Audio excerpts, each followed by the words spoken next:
I mean, they might have a house in Costa Rica. They got a fucking house in Canada. You know what I mean? Like, there's a lot of those people in L.A.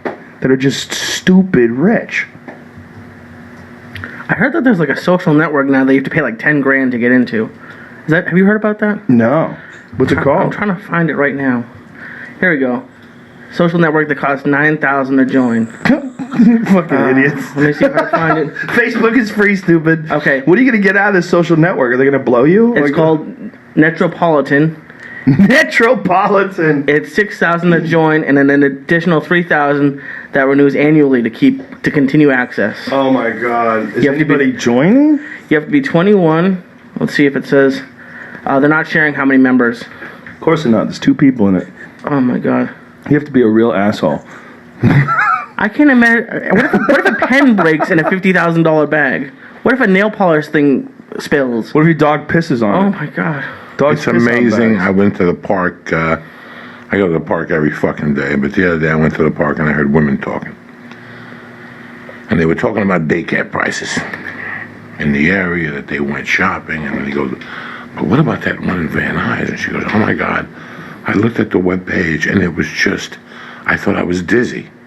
I was on the swing and they were on, my baby was on the swing and I was putting it so I could hear them talking on the swing.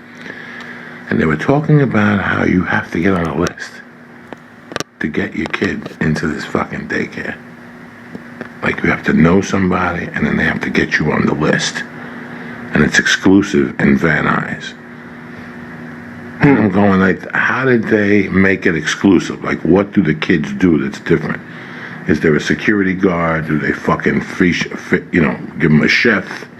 Right. I mean, are they gluten-free meals? I mean, I think I want my kid to get a little fucking dirty. I mean, but they were talking. I heard them talking about like percentages. Like, let's say every other daycare around is $200 a week. This place went like $1,200 a week. $1,200 a week. Like something just fucking ridiculous. Something just ridiculous in Van Nuys, And it's the same thing. How they just make it exclusive. It's exclusive. You have to get on a fucking list. A list for what? So my kid could play with fucking blocks. Maybe it's just. They just have a great setup. I mean, maybe it's just how like great of a setup could it be, Joe? $1,200 a week sounds insane. I mean, that doesn't make any sense. Like with comparison to what a regular daycare is, this is how much more it was. Wow. And they had you have to get on. It's 6 months, and if your child's not potty trained, and I went home and I'm thinking about it. I asked my wife, and she goes, "Oh yeah, they got them all over like that. The one by the house by Marie ETC. Yeah, that's a Christian church." That half the waiting list are Jewish people. What? From Orange County to put their kids in that daycare.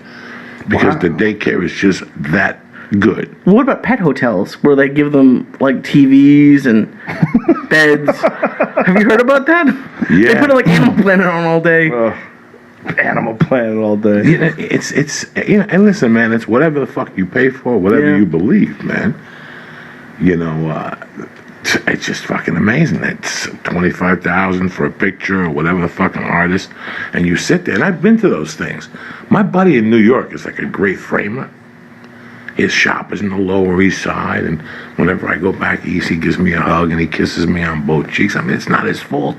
You know what I'm saying? That's what he does for a living. I've known him since we were 15 in summer school.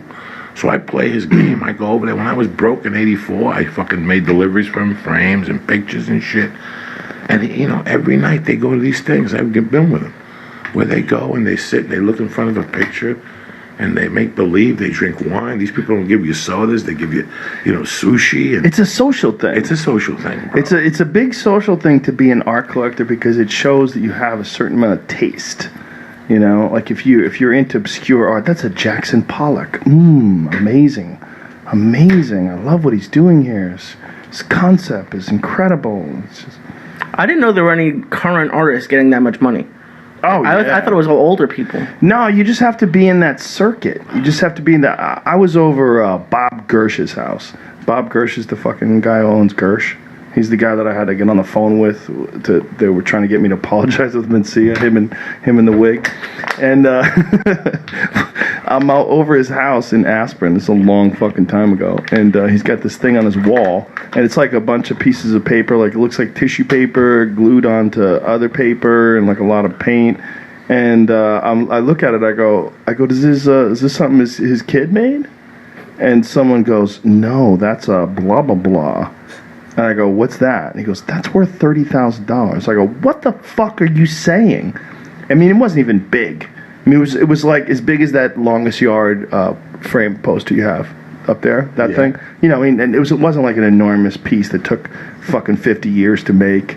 You know, no, it's like a normal size painting with like a bunch of fucking tissue glued to a thing and some scribble. It was abstract modern art. You know, that's what they call it, abstract art.